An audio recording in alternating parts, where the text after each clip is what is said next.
Good morning students, welcome once again in Eklavya international online classes. पिछले physics के video lecture में मैंने आपको न्यूमेरिकल सेंड किए थे चैप्टर नंबर 12 के। Today we are going to start chapter number 13, that is last chapter of your physics syllabus. Chapter number 13 में से आपका जो जनरेटर पोर्शन है वो कट हो चुका है। आपका जो चैप्टर नंबर 13 है that is magnetic effect of electric current. आज अपन इसका पार्ट फर्स्ट लेने जा रहे हैं। पहले इंट्रोडक्शन लेंगे, then after we will start the chapter. देखिए, सबसे पहले जो अपन ने पिछले चैप्टर में भी बात करी है कि इलेक्ट्रिक करंट जो होता है वो कुछ इफेक्ट्स जनरेट करता है। कैसे? जैसे अपन ने बात करी थी हीटिंग इफेक्ट की, तो हमने क्या बात करी थी कि जब भी किसी एपरेटस में से, जब भी किसी ऑब्जेक्ट के अंदर से इलेक्ट्रिसिटी पास की जाती है, इलेक्ट्रिसिटी उसके थ्रू पास होती रहती है, तो उसकी वजह से, उस इलेक्ट्रिसिटी की वजह से होता क्या है कि एक टेम्परेचर क्रिएट होता है, एक हीट क्रिएट होती है, जो कि एक अनइम्पॉर्टेंट रोल है इलेक्ट्रिसिटी का, या यूं कह दे कि अनइम्पॉर्टेंट इफेक्ट है जिसका कोई यूज़ नहीं है, वो किसी तरीके का यूज़ हमारे लिए प्ले नहीं करता है, यानी एक वेस्ट फॉर्म हो गई वो इलेक्ट्रिसिटी की। वैसे ही कुछ अनदर इफेक्ट्स भी हम देखेंगे जो कि इस चैप्टर में इंक्लूडेड है। मैग्नेटिक इफेक्ट जो हम देखने वाले हैं इस चैप्टर में, और उसके बेस पे कुछ लॉज हैं और कुछ एपरेटस हैं, जैसे इलेक्ट्रिक मोटर है। जनरेटर तो कट हो चुका है, बट इलेक्ट्रिक मोटर जो है वो चैप्टर में कंसीडर किया जाएगा। और ये भी देखेंगे कि जिस तरीके से इलेक्ट्रिसिटी जो होती है वो मैग्नेटिक इफेक्ट जनरेट करती है, तो क्या रिवर्स पॉसिबल है क्या कि मैग्नेटिक इफेक्ट जो होता है वो क्या इलेक्ट्रिसिटी भी कॉज कर सकता है?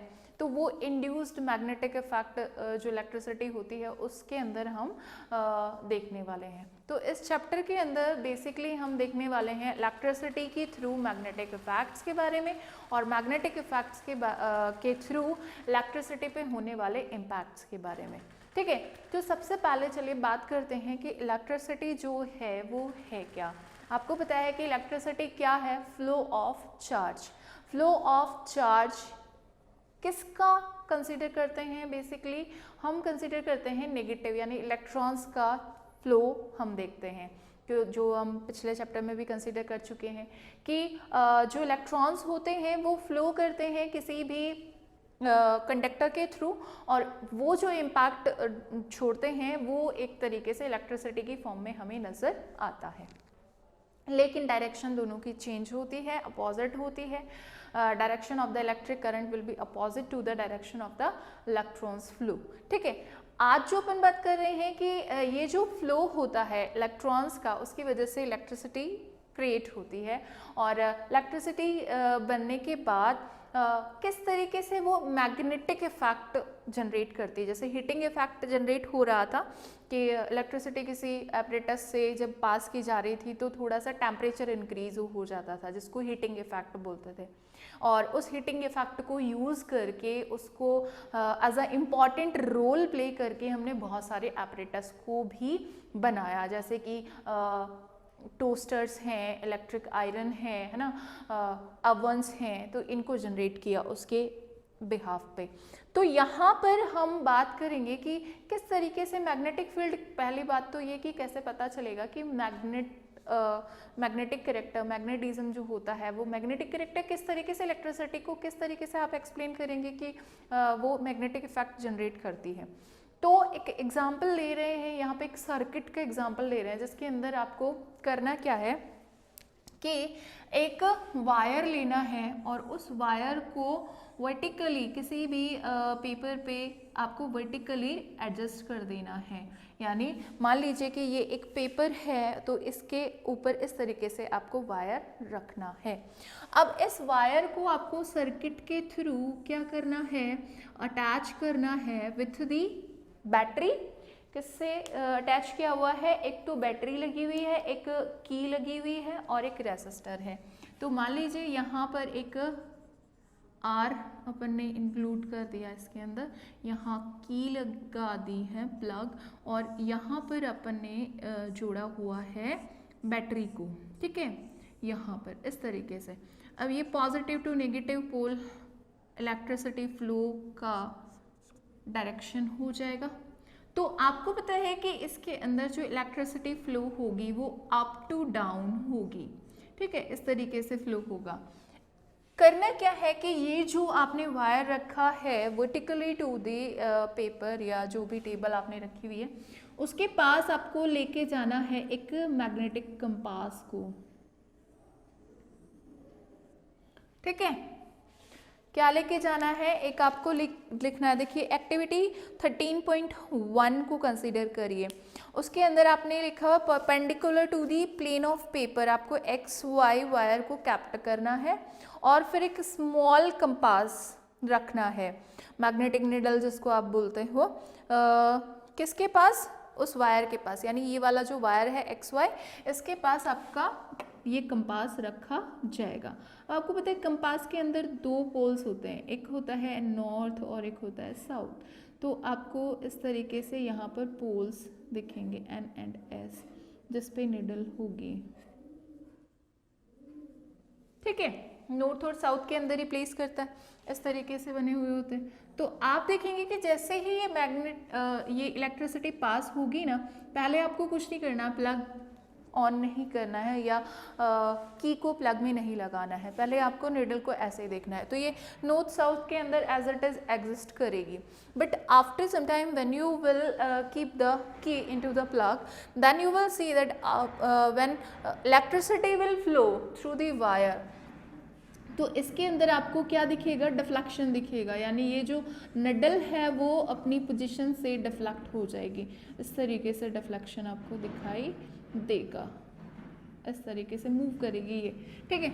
अगर आपने ये बैटरी जो है वो चेंज कर दी, साइड चेंज कर दी, यानी इलेक्ट्रिसिटी की जो साइड है इस बार ये इस वायर में अप टू डाउन है, अगर इस बैटरी को चेंज कर दूं, पॉजिटिव पोल इधर कर दूं, नेगेटिव इधर कर दूं, देन फ्लो होगा डाउन टू अप साइड, ठीक है, नीचे से ऊपर की तरफ हो जाएगा। तो आप देखेंगे कि इसका डिफ्लेक्शन भी चेंज हो जाएगा। अभी ये किधर है, राइट हैंड साइड पे डिफ्लेक्ट हो रही है, then if you are changing the direction of the electricity, then deflection also will change, direction change कर लेगा। इस बार राइट हैंड साइड के बजाय वो किस तरफ डिफ्लेक्ट होगा, लेफ्ट हैंड साइड की तरफ डिफ्लेक्शन शो होगा। इसके बारे में अपन बाद में डिस्कस करेंगे कि ऐसा क्यों होता है, ये जो डायरेक्शन चेंज आता है वो क्यों आता है। पर सबसे पहली बात जो अपने को कंसिडर करनी थी कि जैसे ही इलेक्ट्रिसिटी पास हुई वैसे ही इस मैग्नेटिक निडल के अंदर जैसे ही इलेक्ट्रिसिटी पास होती है वैसे ही डिफ्लेक्शन देखने को मिलता है या ये डिस्प्लेस हो जाती है अपने प्लेस से। ऐसा क्यों हुआ? ऐसा इसलिए हुआ क्योंकि ये जो निडल है कंपास की वो क्या है, मैग्नेटिक निडल है, मैग्नेट से बनी हुई निडल है। तो जाहिर सी बात है इसके ऊपर कोई ना कोई मैग्नेटिक फोर्स लगा होगा जिसकी वजह से इसमें डिफ्लेक्शन शो हुआ। तो इससे क्या पता चल रहा है कि ये निडल जो है वो डिफ्लेक्ट इसलिए हो रही है because it is feeling some magnetic force. इसने क्या फील किया है, मैग्नेटिक फोर्स फील किया है। जैसे ही आप इसमें से यानी इस प्लग में से की को हटाएंगे यानी इस सर्किट को ब्रेक कर देंगे तो वैसे ही ये फिर से अपनी नॉर्मल पोजीशन में आ जाएगी। तो हम क्या कह सकते हैं कि ये जो डिफ्लेक्शन शो होता है वो कब होता है, इलेक्ट्रिक करंट के पास होने पर ही होता है। यानी सिर्फ और सिर्फ जब इलेक्ट्रिक करंट पास हो रहा होता है तो इसे मैग्नेटिक फील्ड फील हो रहा होता है। तो इससे ये कंक्लूजन निकलता है कि जब इलेक्ट्रिसिटी पास होती है तो वो अपने सराउंडिंग में, अपने आसपास थोड़ा सा क्या क्रिएट करती है, मैग्नेटिक फील्ड क्रिएट करती है। और वो मैग्नेटिक फील्ड इस कंपास ने फील किया, so it is responding towards that magnetic field bye it's deflection. इस डिफ्लेक्शन से वो उस मैग्नेटिक फील्ड के लिए अपना रेस्पॉन्स शो कर रही है। ठीक है, अब यहाँ पर ये तो क्लियर हो गया कि इलेक्ट्रिसिटी जब पास होती है तो उसके सराउंडिंग के अंदर क्या बनता है, एक फील्ड बनता है, एक एरिया जनरेट होता है और उसको कहा जाता है मैग्नेटिक फील्ड, इलेक्ट्रिसिटी से जनरेट हुआ। तो यहाँ पर जब अपन बात करते हैं कि ये किसने देखा, तो एक साइंटिस्ट थे ऑरेस्टेड, हैंस क्रिश्चियन ऑरेस्टेड, जिन्होंने अचानक से इसे कंसीडर किया था, यानी इलेक्ट्रिसिटी पास होते हुए जब उन्होंने कंपास में या मैग्नेटिक निडल के अंदर थोड़ा डिफ्लेक्शन देखा, then he state that electricity generates a magnetic field around it, यानी इलेक्ट्रिसिटी की वजह से मैग्नेटिक इफेक्ट भी जनरेट होता है, जैसे कि हीटिंग इफेक्ट जनरेट होता है। तो किसने किया था, वो ऑरेस्टेड थे, जिन्होंने ये एक्सप्लेन किया था कि कंपास के थ्रू उन्होंने निडल, मैग्नेटिक निडल के थ्रू उन्होंने ये एक्सप्रेस किया था कि जब भी किसी वायर के अंदर से इलेक्ट्रिक करंट पास किया जाता है तो उस वायर के सराउंडिंग में मैग्नेटिक फील्ड जनरेट होता है।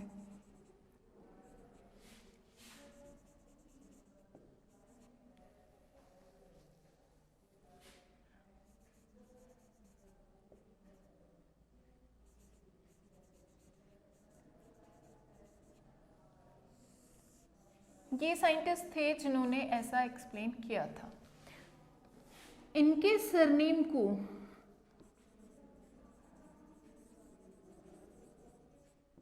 मैग्नेटिक फील्ड की स्ट्रेंथ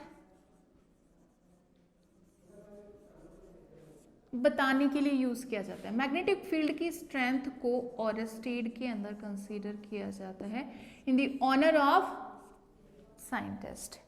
इनके ऑनर में उसको, उसकी मैग्नेटिक फील्ड स्ट्रेंथ की यूनिट को क्या नाम दिया गया, ऑरेस्टेड नाम दिया गया है। अब बात करेंगे कि मैग्नेटिक फील्ड क्या होता है, और साथ में मैग्नेटिक फील्ड के अंदर कुछ लाइंस का फॉर्मेशन होता है जिसको कहा जाता है magnetic lines, magnetic field lines. तो होती क्या है, देखिए एक छोटा सा अपन क्या करते हैं, एक एक्सपेरिमेंट करने की कोशिश करते हैं, मतलब एक्टिविटी शो करते हैं।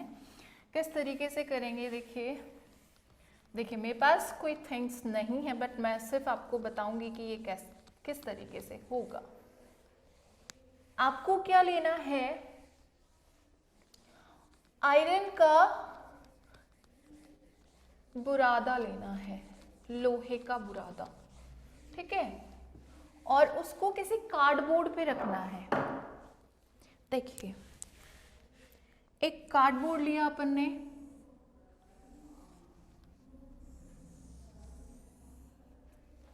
इसके मिड में आपने एक रख दी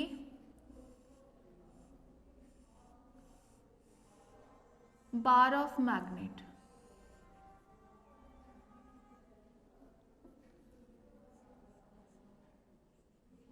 ठीक है, एक मैग्नेट की बार रख दी इसके अंदर।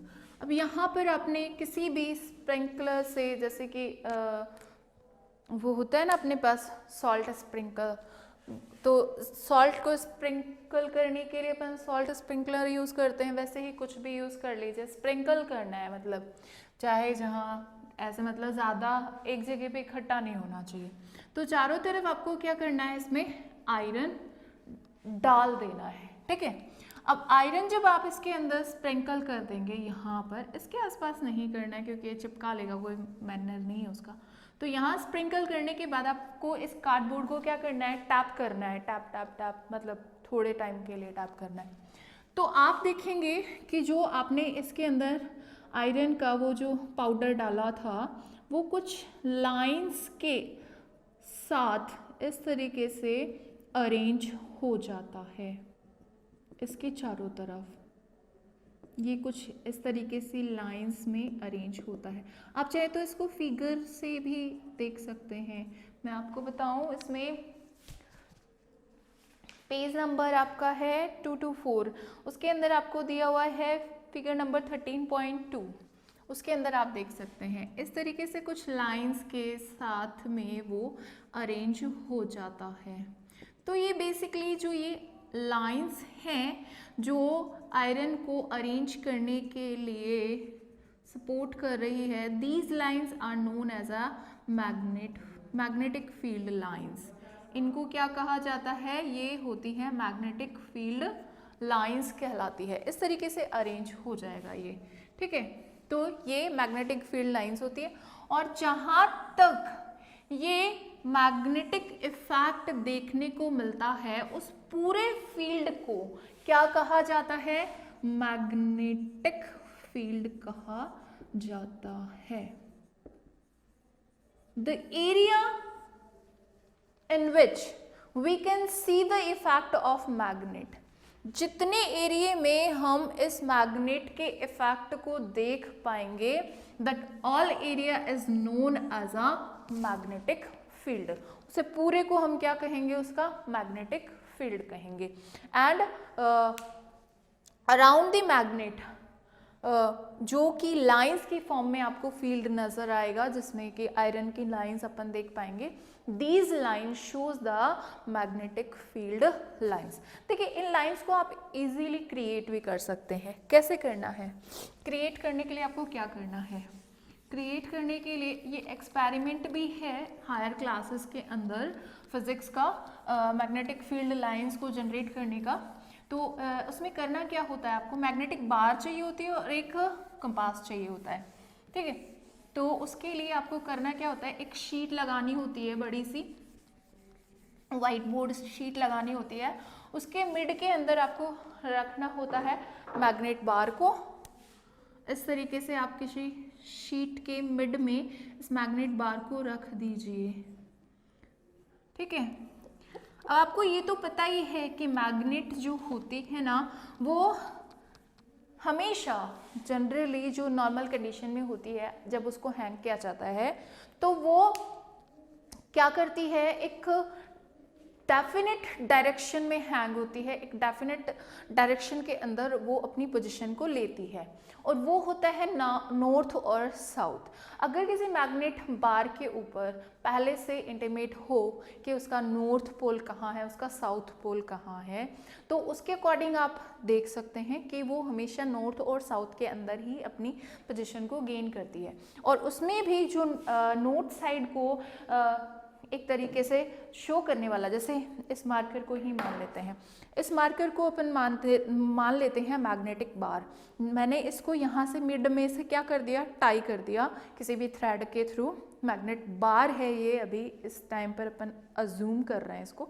तो यहाँ पर देखिए, यहाँ पर आप मान लीजिए कि ये नॉर्थ है और ये साउथ है, तो ये हमेशा किसी भी तरीके, जैसे मतलब इसको टाई करने के बाद आप हैंग कर दीजिए, ये तो किधर भी जा सकता है, बट मैग्नेटिक बार के अंदर ऐसा नहीं होता। मैग्नेटिक बार हमेशा क्या करती है? एक डेफिनेट डायरेक्शन के अंदर ही इसी तरीके से वो एग्जिस्ट करेगी, वो यूं यूं यूं घूमेगी नहीं, ठीक है। तो जो नॉर्थ होगा, जो कि नॉर्थ की तरफ इंटीमेट करेगा हैंग होने के बाद, उसको कहा जाएगा इस मैग्नेटिक बार का नॉर्थ पोल या फिर नॉर्थ सीकिंग, और ये वाला कहलाएगा साउथ पोल, जो कि साउथ को इंटीमेट करेगा।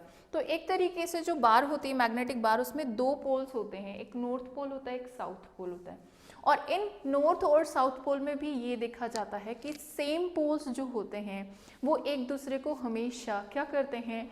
रिपेल करते हैं, और जो अपोजिट पोल्स होते हैं वो एक दूसरे को हमेशा अट्रैक्ट करते हैं, ठीक है। तो यहाँ पर जब अपन कंपास को रखेंगे, तो इस तरीके से जब आप कंपास को रखोगे तो आपको पता है कि कंपास के अंदर भी नॉर्थ और साउथ पोल होगा।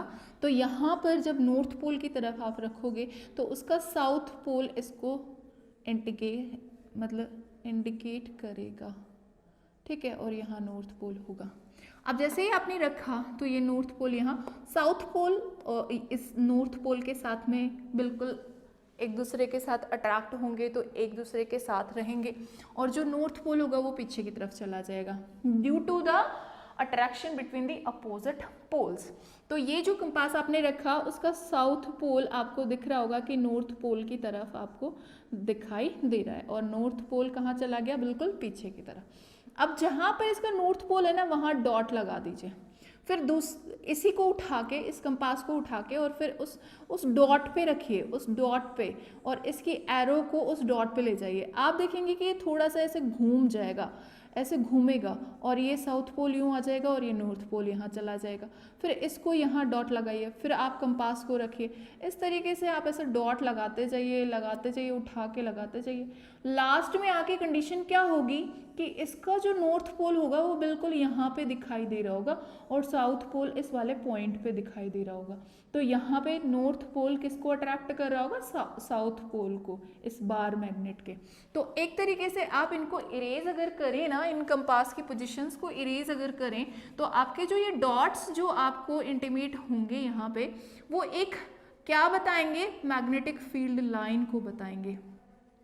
देखिए इस तरीके से मैं इन सबको रब कर देती हूँ। ये देखिए एक लाइन बन जाएगी इस तरीके से, जो यहाँ से स्टार्ट होगी, यूँ घूमेगी और फिर या वापस आके ये लीजिए दूसरे वाली साइड से ये लो, इस तरीके से। अब बात जब अपन करते हैं ना मैग्नेटिक फील्ड लाइंस की, तो मैग्नेटिक फील्ड लाइंस के अंदर मैग्नीट्यूड भी होता है और डायरेक्शन भी होती है, स्पेसिफिक डायरेक्शन भी होती है। तो इनकी जो डायरेक्शन होती है, मैग्नेटिक फील्ड लाइंस की जो डायरेक्शन होती है, वो हमेशा फिक्स होती है। कैसे होती है फिक्स? हमेशा जब आप देखते हो, देखो इसके अंदर मैग्नेटिक बार और मैग्नेटिक बार के आउटसाइड अगर लाइंस की बात करें, तो आप 13.4 जो आपकी फिगर आउट किया हुआ है 2 to 5 पेज पर, तो उसको देखिए आप। उसके अंदर आप देखेंगे कि outside of the magnetic bar, outside of the magnetic bar, magnetic field lines की जो डायरेक्शन होती है वो होती है नॉर्थ टू साउथ, यानी नॉर्थ से साउथ की तरफ। लेकिन ये जो मैग्नेटिक फील्ड लाइंस होती है वो एक पूरा सर्कल बनाती है। ऐसा नहीं है कि ये यहाँ से शुरू हुई और फिर वापस से आके साउथ पे एंड हो गई, ऐसा नहीं है। ये अंदर से भी एक दूसरे से ऐसे मिली हुई होती है। तो अगर आप देखिए आउटसाइड ऑफ द मैग्नेटिक बार, तो आउटसाइड डायरेक्शन क्या होती है? डायरेक्शन की अगर बात करें मैग्नेटिक फील्ड लाइंस की, तो आउटसाइड ऑफ मैग्नेटिक बार की ही जरूरत नहीं है, जिसमें से भी मैग्नेटिक इफेक्ट क्रिएट हो रहा है उसकी बात कर रहे हैं। तो क्या होती है? North to south, north pole से साउथ पोल की तरफ। लेकिन इनसाइड द मैग्नेटिक बार, तो ये क्या होती है? देखो ये पूरा कंप्लीट एक सर्कल बना रही है ना, तो यहाँ से शुरू हुआ, यहाँ ये लीजिए डायरेक्शन, ये लीजिए डायरेक्शन, ये लीजिए, तो ये कैसी होती है? साउथ टू नॉर्थ, नॉर्थ से साउथ आउटसाइड की तरफ और साउथ से नॉर्थ इनसाइड की तरफ। यानी मैग्नेटिक बार के अंदर तो जो डायरेक्शन होगी वो कैसी होगी? साउथ से नॉर्थ की तरफ होगी, और बाहर की तरफ जो होगी डायरेक्शन वो कैसी होगी? नॉर्थ से साउथ की तरफ होगी। और ये जो मैग्नेटिक लाइंस होती है, इनकी कुछ प्रॉपर्टीज भी होती है कि ये मैग्नेटिक लाइंस कभी भी एक दूसरे को क्या नहीं करती? कट नहीं करती। एक मैग्नेटिक बार में से निकलने वाली जो मैग्नेटिक लाइंस होती हैं, वो मैग्नेटिक लाइंस कभी भी एक दूसरे को क्या नहीं करती? कट नहीं करती, इंटरसेक्ट नहीं करती है। ऐसा क्यों होता है? यहाँ से क्वेश्चन अराइज होता है कि ऐसा क्यों होता है, ये जो इसकी प्रॉपर्टी है वो क्यों होती है, क्यों इंटरसेक्ट नहीं करती है? तो आप सोचिए कि अगर वो इंटरसेक्ट करेगी तो एक जिस पॉइंट पर वो एक दूसरे को इंटरसेक्ट कर रही है, वो जिस भी पॉइंट पर वो एक दूसरे को इंटरसेक्ट करेंगी, उस पॉइंट पर वो दो डायरेक्शन को शो कर रही है, जो कि पॉसिबल नहीं है। एक टाइम पर जो मैग्नेटिक फील्ड लाइन होती है वो एक ही डायरेक्शन को शो कर सकती है। तो कभी भी एक तो कंप्लीट सर्कल के अंदर फॉर्म होती है, कभी भी ब्रेकेज के अंदर नहीं पाई जाएगी, कोई भी छोटा पार्ट नहीं पाया जाएगा, कट वाला सेमी सर्कल वाला नहीं होगा। ठीक है, एक तो कंप्लीट फॉर्मेशन होगी, हमेशा डायरेक्शन फिक्स होगी, आउटसाइड नॉर्थ टू साउथ और इनसाइड साउथ टू नॉर्थ। अब देखिए एक दूसरे को कभी भी क्या नहीं करेगी? कट नहीं करेगी। इस तरीके से आप कई बार यहाँ से क्वेश्चन भी अराइज होता है कि मैग्नेटिक फील्ड का डायग्राम भी पूछा गया है कई बार कि मैग्नेटिक फील्ड जनरेट होते हुए किसी मैग्नेटिक बार का फिगर बताइए।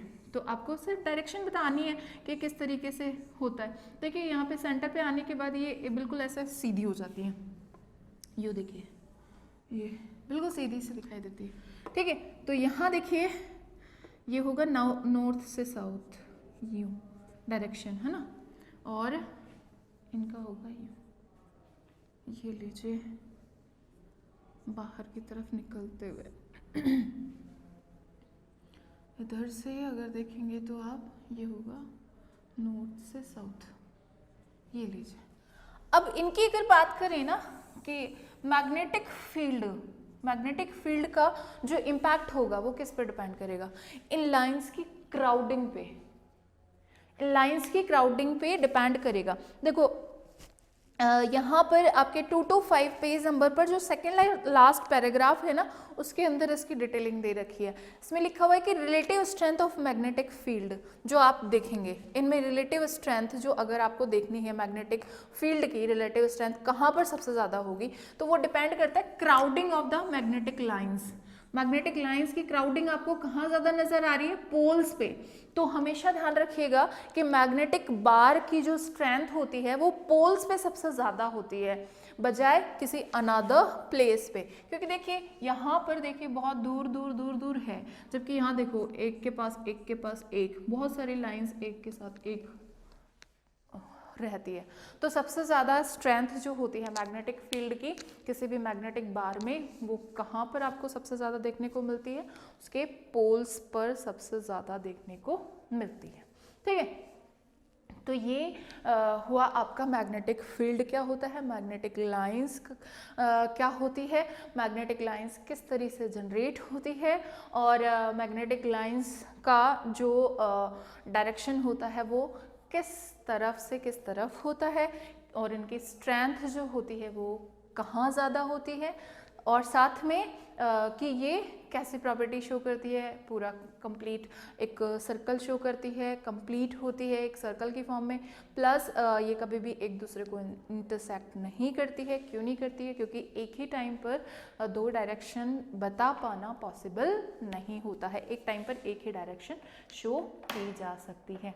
नेक्स्ट होगा आपका magnetic field due to the current carrying in conductor, यानी वो जो मैंने आपको बताया था स्टार्टिंग के अंदर कि डायरेक्शन चेंज क्यों हो जाती है, इलेक्ट्रिक करंट की डायरेक्शन चेंज होने पर आपके मैग्नेटिक इफेक्ट के अंदर, यानी मैग्नेटिक जो आपकी निडल थी, कंपास थी, उसके अंदर डिफ्लेक्शन जो था वो क्यों चेंज हो जाता है, एक बार राइट हैंड पे और एक बार लेफ्ट हैंड पे क्यों हो जाता है। तो वो नेक्स्ट टॉपिक रहेगा कि किस तरीके से मैग्नेटिक फील्ड जो होता है वो किस तरीके से वैरी करता है जब किसी कंडक्टर के अंदर से करंट को कैरी किया जाता है।